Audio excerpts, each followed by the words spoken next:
Welcome to A Quiet History.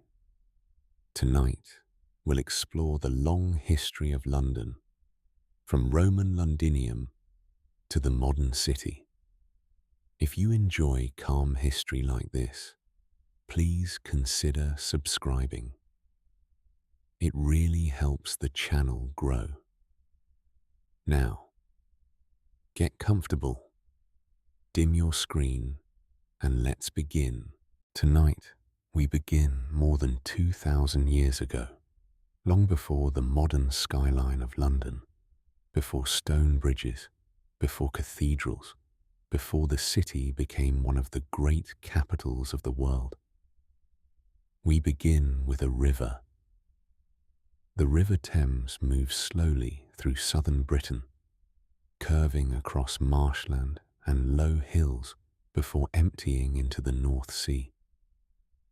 For thousands of years before London existed, people travelled along this river in small boats, trading goods, fishing, and moving between settlements scattered across the countryside. But the city we now know as London began with a military invasion. In the year 43 AD, the Roman Empire launched a large-scale invasion of Britain under the orders of Emperor Claudius. Roman legions crossed the English Channel and began pushing inland, building roads, forts, and settlements as they expanded their control across the island.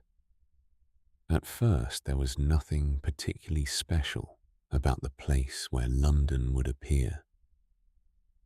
There was no large town there yet, only muddy banks, forested land, and a wide tidal river.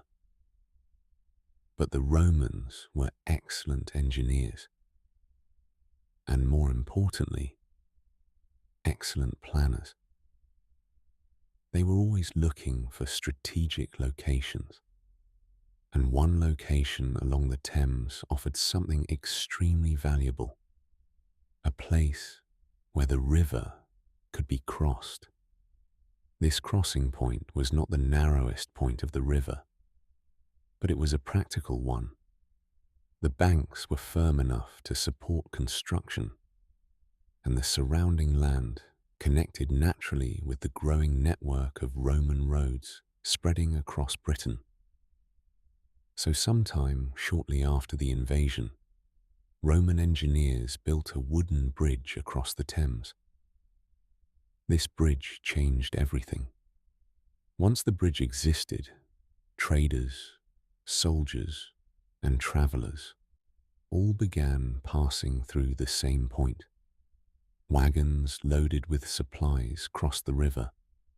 Merchants carrying wine and pottery moved along the roadways. Soldiers marched between forts scattered throughout Roman Britain.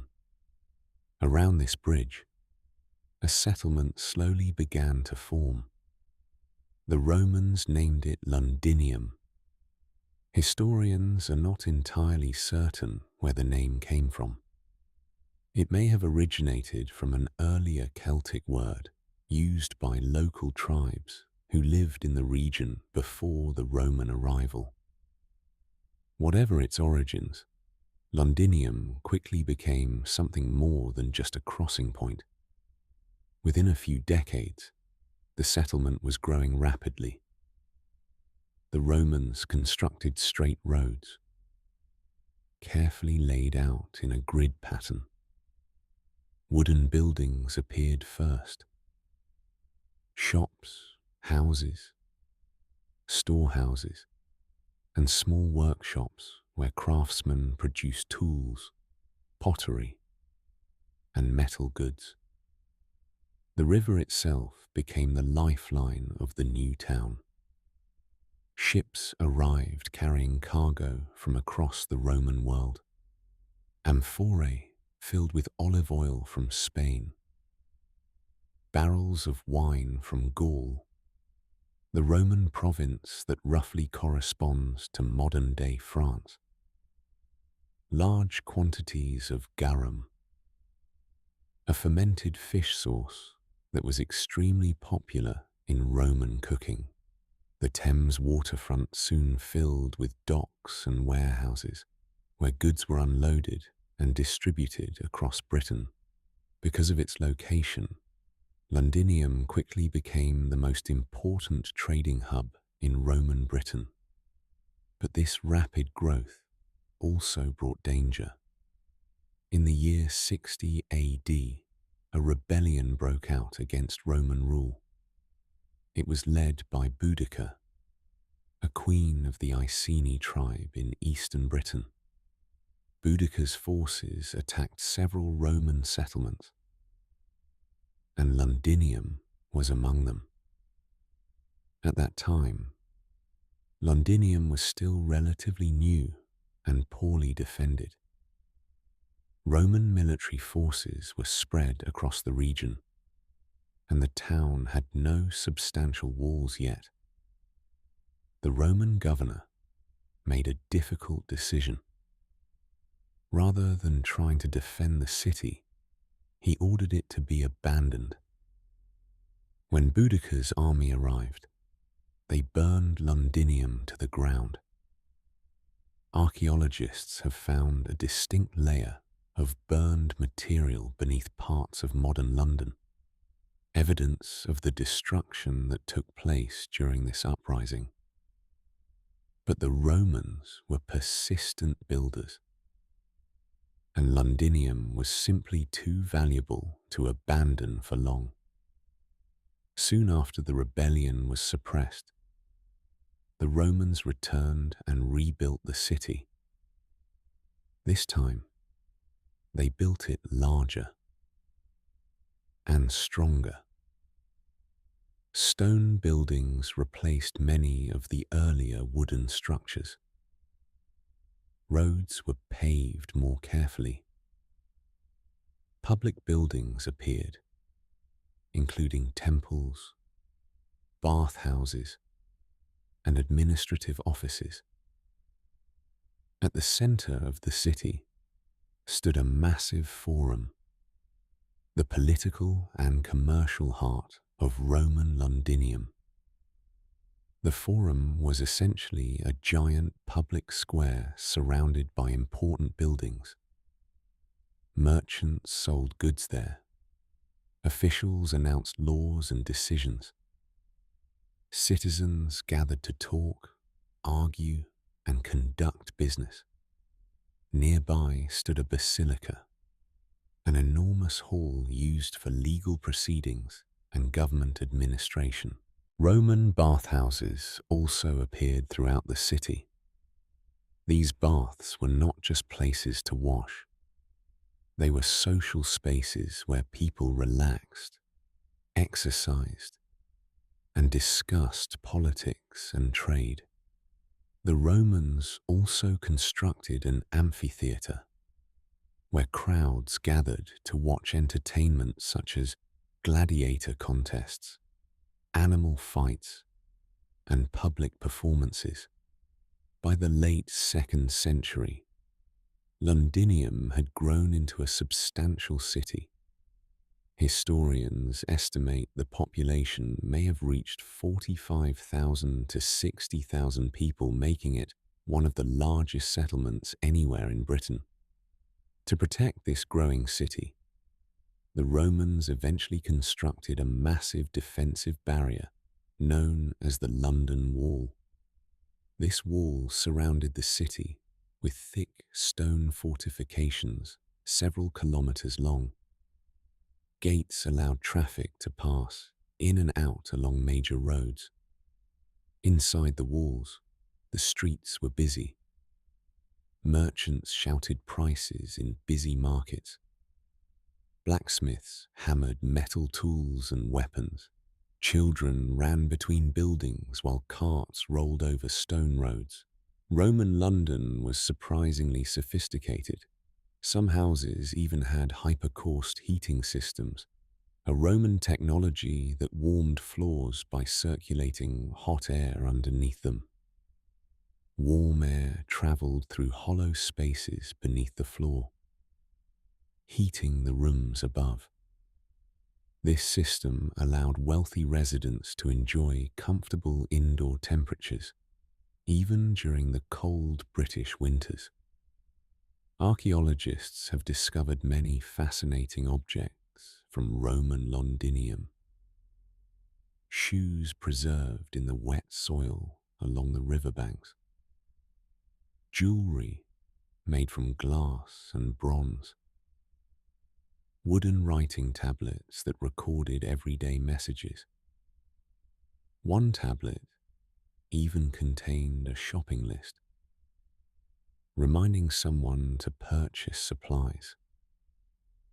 These small details help historians understand daily life in the ancient city. People worried about trade shipments, family matters, and business deals, much like people do today. For nearly 3 centuries, Londinium remained an important centre of Roman Britain, but the Roman Empire itself was slowly changing. By the late 300s, the empire was under increasing pressure. Political instability, economic struggles, and invasions across its borders stretched Roman resources thin. Roman troops were gradually withdrawn from Britain to defend other parts of the empire. Then, around 410 AD, Roman administration in Britain effectively ended. Without the Roman government and its legions, cities like Londinium began to decline. Trade slowed. Public buildings fell into disrepair. Many residents left the city. The once busy streets grew quieter. And over time, the great Roman city beside the Thames slowly emptied.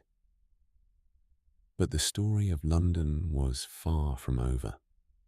In the centuries that followed, new settlers would arrive. New cultures would shape the city. And from the fading ruins of Roman Londinium, a new London would eventually emerge. But that is a story for another night. For now, the Roman city rests quietly beneath the modern streets, hidden under layers of history, waiting patiently to be discovered again. After the Romans left Britain around 410 AD, the once busy city of Londinium began to fall silent. The Roman administration disappeared. Soldiers withdrew from their forts. Trade networks that once connected Britain to the rest of the Roman world slowly weakened. Without the organization and protection of the Roman Empire, cities across Britain struggled to survive. Londinium was no exception. The great stone walls that once protected the city still stood beside the River Thames. But inside those walls, many buildings were slowly abandoned. Roofs collapsed. Roads filled with weeds. Public baths and markets were no longer maintained. Over time, fewer and fewer people lived there. Historians believe that by the early 5th century, much of the old Roman city had become nearly empty. For generations, the impressive Roman buildings remained as quiet ruins beside the river. But Britain itself was changing. New groups of people began arriving from across the North Sea. These settlers came from regions that are now part of modern-day Germany, Denmark, and the Netherlands. They are known today as the Anglo-Saxons, Instead of rebuilding inside the old Roman city, these new settlers chose a different location nearby. A short distance west of the abandoned Roman walls, they created a new settlement along the Thames. This settlement became known as Londonvik. The name Londonvik likely combined the old Roman name London with the word wick, which meant a trading place or market settlement. Unlike the Roman city with its stone walls and formal streets, Londonvik was a simpler place. Most buildings were made from wood and thatch. Narrow paths ran between houses. Workshops and small markets stood close to the riverbank. But despite its modest appearance, Londonvik quickly became an active trading port. Ships travelled along the Thames, bringing goods from across northern Europe. Merchants traded wool, animal skins, pottery, and metal goods. Fish from the river and nearby seas were sold in busy markets. Archaeologists have discovered coins from distant regions, including Francia, Scandinavia, and even parts of the Islamic world. These discoveries show that even in the early medieval period, London was connected to a surprisingly wide trading network. Daily life in Londonvik would have been very different from the organized Roman city that came before it. Homes were small timber structures with thatched roofs.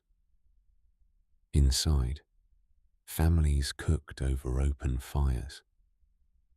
Smoke drifted slowly upward through the roof. Animals such as pigs and chickens often wandered through the settlement. Craft workers shaped bone tools, forged metal objects, and produced simple pottery used for cooking and storage. Markets were lively places, filled with conversation, bargaining, and the sounds of river traffic nearby. Boats constantly moved along the Thames carrying goods and passengers. For several centuries, Londonvik grew steadily, but once again, London's location made it both valuable and vulnerable. In the late 8th century, new threats appeared along the coasts of Britain. Warriors from Scandinavia began sailing across the North Sea in long, narrow ships. These warriors were the Vikings. Their ships were fast and capable of travelling both across open sea and far inland along rivers. The Thames offered them a direct route toward the prosperous trading settlement of Londonvik. By the early 9th century, Viking raids had become increasingly frequent. Small groups of attackers would arrive suddenly by ship, raid settlements, seize goods, and disappear back into the sea before local forces could respond. For an undefended trading town like Londonvik, this made life increasingly dangerous. The settlement had no major defensive walls, and its location directly along the river made it an easy target. Gradually, the inhabitants began to look for a safer place to live, and just nearby stood the massive stone walls of the old Roman city. The ruins of Londinium had been quiet for centuries, but those walls still offered something incredibly valuable: protection. In the late 9th century, under the rule of the Anglo-Saxon king Alfred the Great, the population began moving back inside the old Roman fortifications. The ancient city was repaired and strengthened. Streets were cleared. Buildings were constructed once again. The Roman ruins were slowly transformed into a new medieval town. This reborn settlement would eventually become the London that continued growing for the next 1,000 years. But the Viking threat had not disappeared, and the struggle to defend the city was only beginning. By the late 8th century, the settlement of Londinium had grown into one of the most active trading ports in early medieval England. Merchants arrived by boat along the River Thames. Traders carried wool, leather, pottery, metal tools, and fish into busy market areas along the riverbank. Small wooden houses lined the narrow streets, and workshops produced everyday goods used by the growing population. But the prosperity of the town also attracted attention. Across the North Sea, in the regions that are now Norway, Denmark, and Sweden, seafaring warriors were beginning to explore new territories. These men were known as the Vikings. The Vikings were skilled shipbuilders and navigators. Their ships were long, narrow vessels called longships, designed for both ocean travel and river journeys. With shallow hulls and powerful sails, Viking ships could move quickly across open water and then continue far inland along rivers. This made settlements like Londinium extremely vulnerable. The River Thames provided a direct path from the sea to the town itself. Viking raids on Britain began in the late 700s and grew more frequent during the early 9th century. At first, these raids were small. Groups of warriors would arrive suddenly, attack villages or monasteries, take valuable goods, and leave before local forces could organize a defense. But over time, the raids became larger and more organized. Viking fleets began sailing deep into English rivers, targeting wealthy towns and trading ports. Londinium, with its markets and busy river traffic, was an obvious target. Historical records describe Viking ships appearing suddenly on the Thames, their carved wooden prows cutting through the water as they approached the settlement. For the people of Londinium, these attacks must have been terrifying. The town had very few defenses. It had grown as a trading port rather than a fortified city. Wooden buildings stood close together, and narrow streets made it difficult to organize any serious resistance.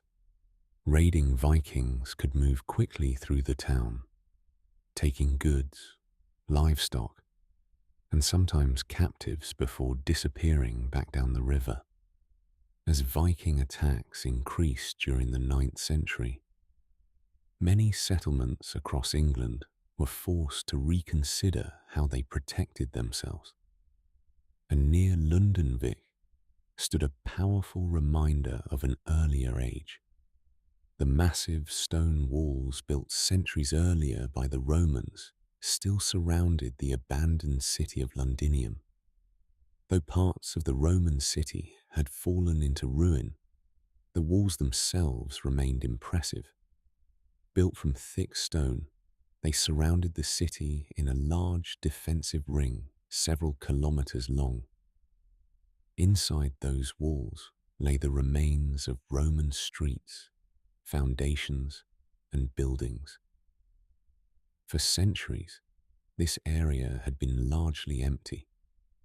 But now, The old Roman defences offered something that Londonwich desperately needed: protection from Viking raids.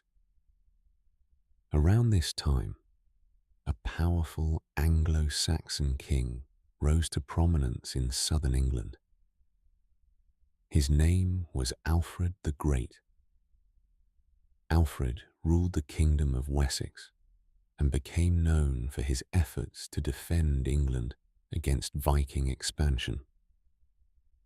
Throughout his reign, he reorganized military defenses, built fortified towns, and strengthened strategic locations. In the year 886 AD, Alfred took control of London and made an important decision. Rather than allowing the vulnerable settlement of Londonwich to continue along the open riverbank, he ordered the population to move inside the old Roman walls. The abandoned city of Londinium was repaired and restored. Sections of the Roman wall were strengthened. Streets inside the walls were cleared and rebuilt. New houses, workshops, and markets appeared within the protected space. This fortified settlement became known as Lundenburg, meaning the fortified town of London.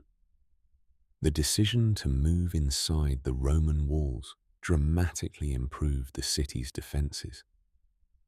Stone walls made it far more difficult for raiding forces to attack the city. Gates controlled entry points, and guards could monitor movement along the roads and river crossings. London was becoming a stronghold once again. The bridge across the Thames also played an important role in the city's defence. Control of the bridge meant control of movement along the river and the surrounding roads. Some historical sources suggest that defensive structures may have been built along the bridge itself to help prevent Viking ships from passing freely upstream. Throughout the late 9th and early 10th centuries, the struggle between Anglo-Saxon kingdoms and Viking forces continued across England. There were battles, treaties, shifting alliances, and periods of uneasy peace. But London remained one of the most important strategic locations in the region. Its position along the Thames made it valuable for trade, transportation, and military control. Under Alfred and his successors, London gradually recovered from the earlier years of instability. Markets reopened within the city walls. Craft workers returned to their workshops. Merchants once again moved goods along the river. The city that had begun as a Roman military crossing had now become an important Anglo-Saxon stronghold. The layers of London's history were already beginning to accumulate. Roman ruins beneath Saxon streets, ancient walls protecting a new generation of residents. And although the Viking threat would continue for many years, London had taken an important step toward becoming the enduring city that would shape the future of England. But the centuries ahead would bring even greater transformations. New rulers would arrive. New buildings would rise above the old Roman foundations. And one of the most famous fortresses in England would soon appear beside the River Thames. That story begins after the events of 1066, when a new conqueror crossed the sea and changed the course of English history forever. In the year 1066, England experienced one of the most important turning points in its entire history. Across the English Channel, a powerful ruler was preparing an invasion. His name was William, Duke of Normandy. History would remember him as William the Conqueror. William believed he had a rightful claim to the English throne. After the death of King Edward the Confessor, a struggle began over who should rule England. Several powerful leaders believed they had the strongest claim. William decided to settle the question with force. In September of 1066, he sailed across the Channel with thousands of soldiers, horses, and ships. His army landed on the southern coast of England and marched inland. The decisive battle took place at the Battle of Hastings. The English king, Harold Godwinson, led his army against the invading Normans. After a long and brutal battle, the Norman forces won. Harold was killed, and William's path to the English throne was clear. Soon after, William was crowned King of England. But conquering a kingdom was one thing. Controlling it was another. England had many powerful cities, and one of the most important was London. At the time, London was already a significant trading city.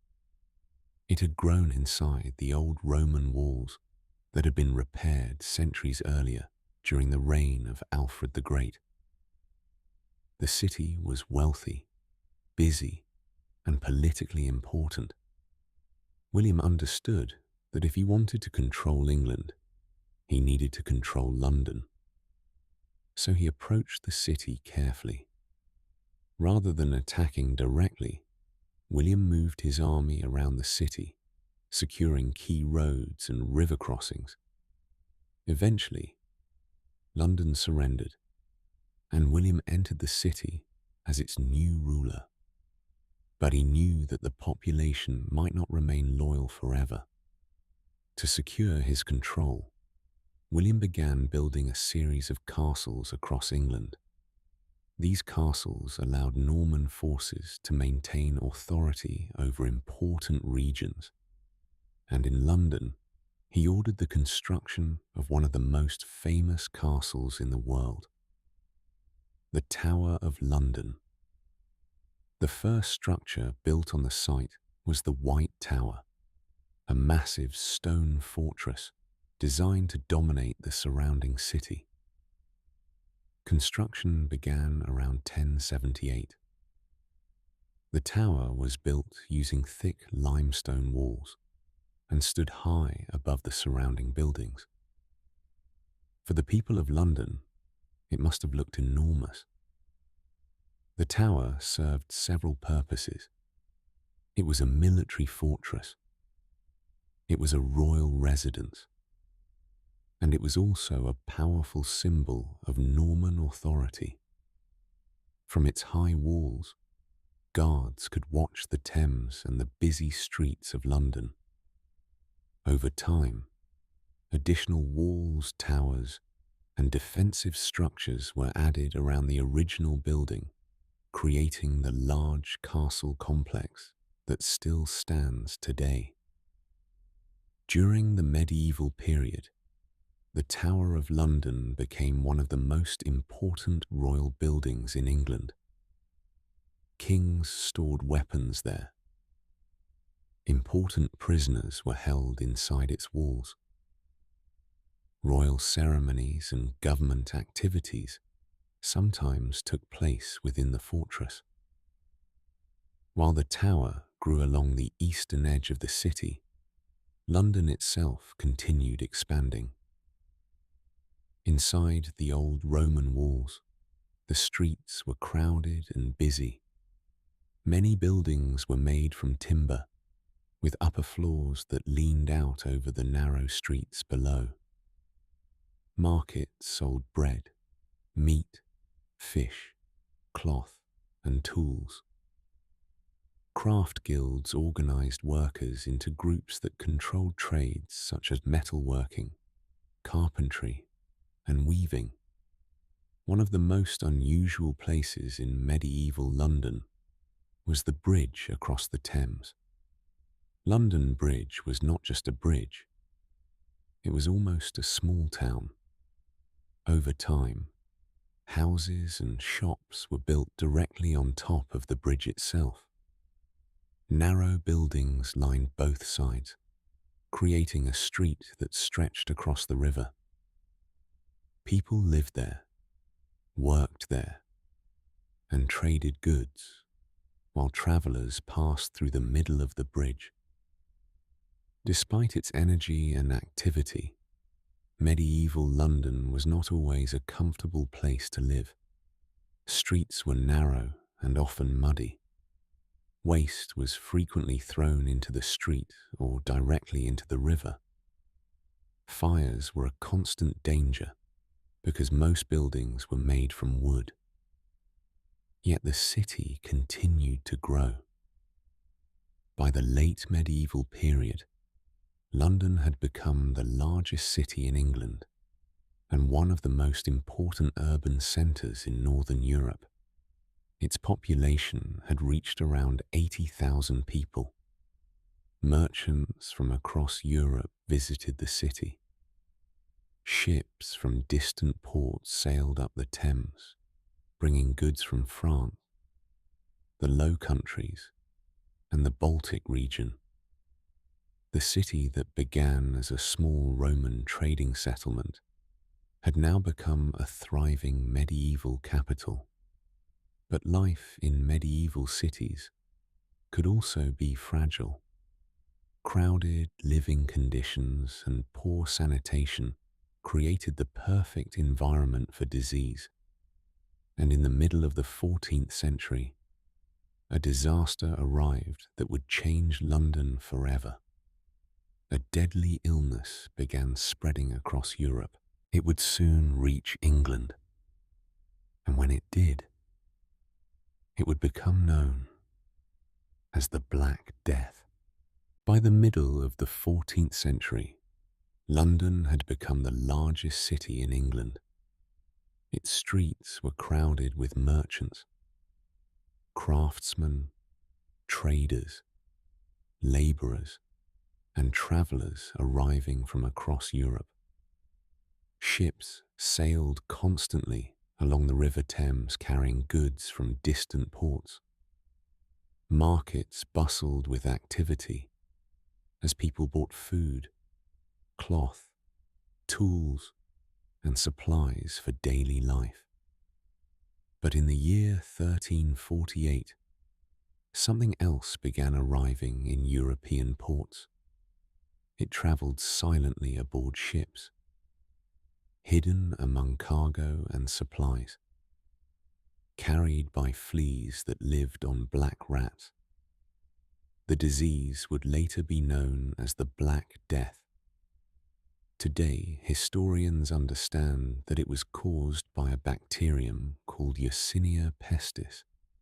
But in the medieval world, people had no knowledge of bacteria or infection. They could only observe the terrifying symptoms. People who seemed healthy one day would suddenly become ill the next. Fever would rise quickly. Pain spread through the body. Dark swellings known as buboes appeared under the arms and around the neck and groin. Within a few days, many victims died. The disease spread rapidly across Europe. From the Mediterranean, it moved northward along trade routes, carried by ships, carts, and travellers, moving between cities. By 1348, it had reached England, and soon it arrived in London. At the time, London was a tightly packed city. Houses stood close together along narrow streets. Waste and sewage were often thrown into gutters or directly into the river. These crowded conditions allowed the disease to spread quickly. One by one, people began falling sick.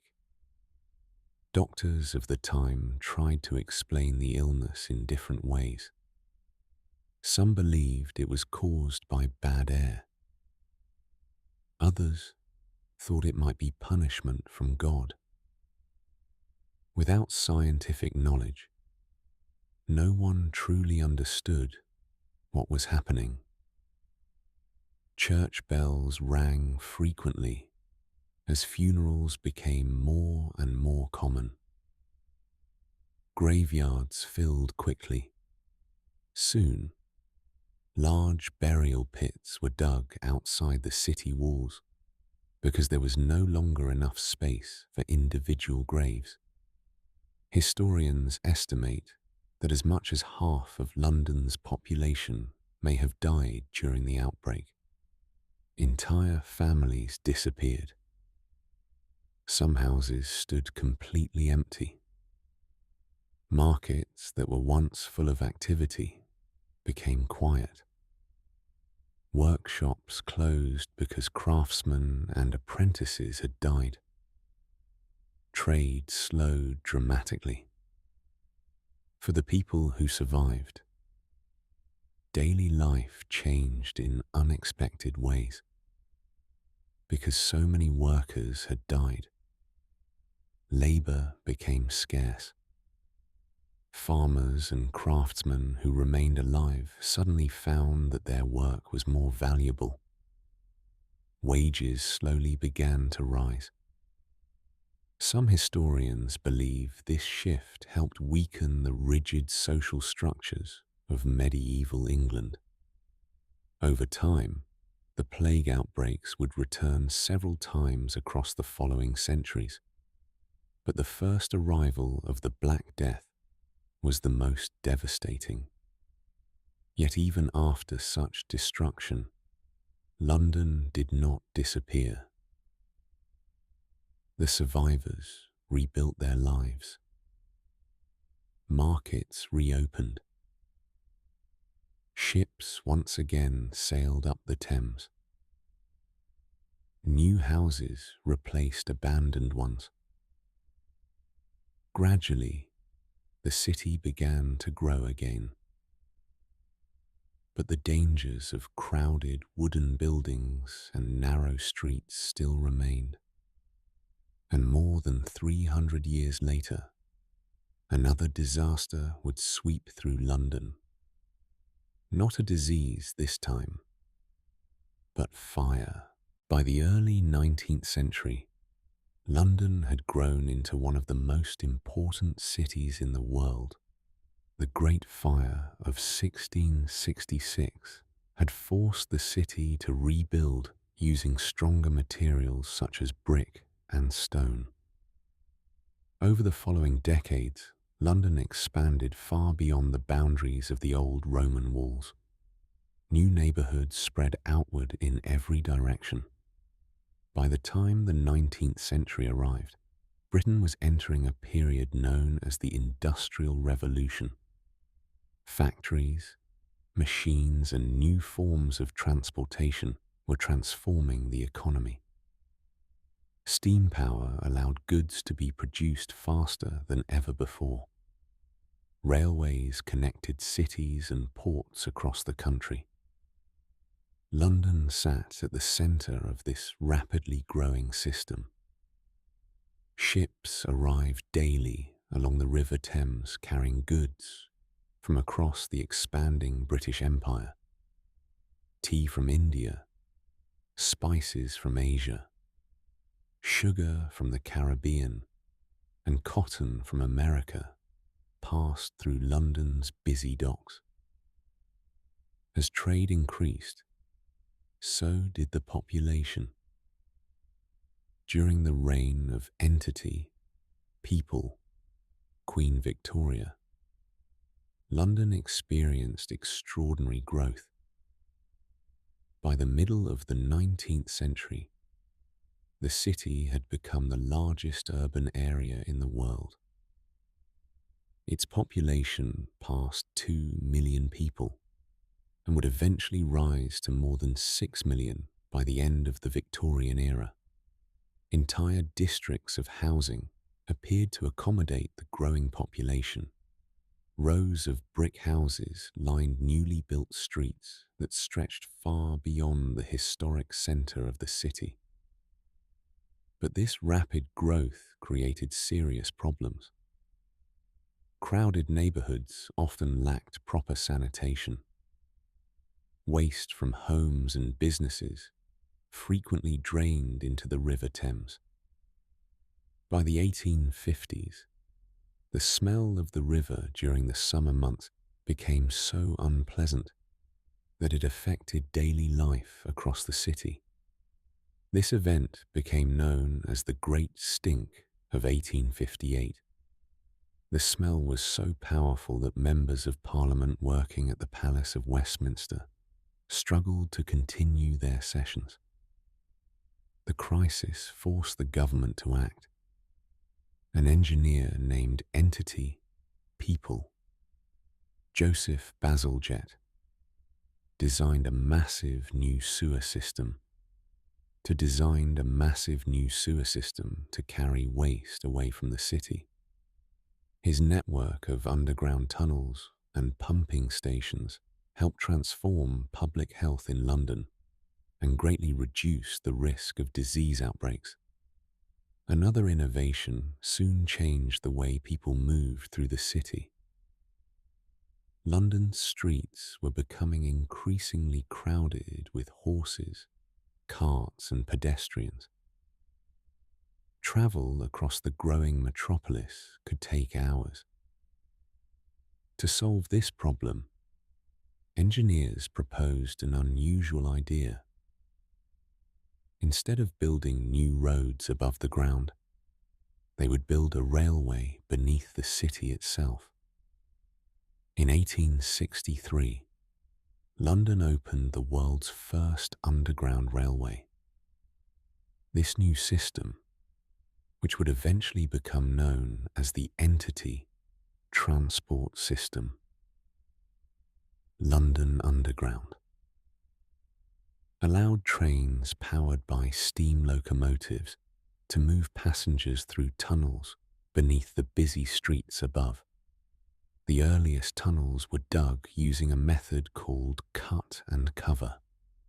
Workers excavated large trenches in the streets, built the railway tunnels inside them, and then covered the tunnels again with roads on top. Although early underground journeys could be smoky and uncomfortable, the system proved incredibly popular. More lines were built over time, expanding the network across the growing city. Gas lamps illuminated the streets at night, giving London a new appearance after dark. Railway stations connected the capital with cities across Britain. The Thames docks remain some of the busiest ports in the world. By the end of the 19th century, London had become the heart of a global empire and the largest city on earth. But the 20th century would soon bring challenges unlike any the city had faced before. Within a few decades, London would experience the destructive power of modern warfare from the air, and the city would once again be forced to endure one of the most difficult periods in its long history.